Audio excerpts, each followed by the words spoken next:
The one person that is very particular sa ngipin, Pastor, is, I don't know if the world knows this, si President Duterte. Yes.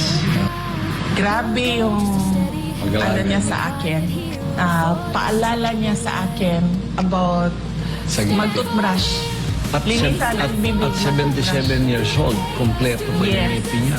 And I think he got it as well sa mama niya. Kasi yung lola ko, she was 90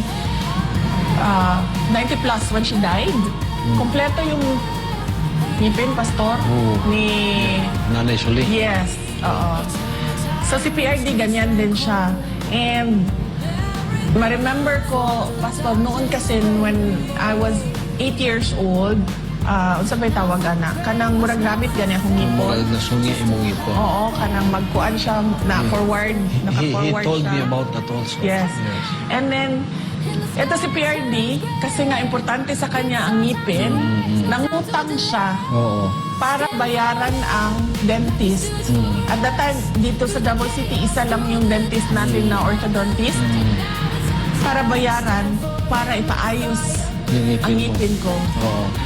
Sinabi niya sa akin yun. Yes. Sabi niya na, Pastor, yung ano ko, yung sweldo ko, para mapayos ko yung ngipin ni Inday Sara. Gidata-datahan daw niya. Yes. Totoo yan. At that time, Pastor, 1990s yun o early 1990s, Yeah. 10,000. Ang laking money ng 10,000 na early 1990s. So si PRD would pay 300, 200, ganyan.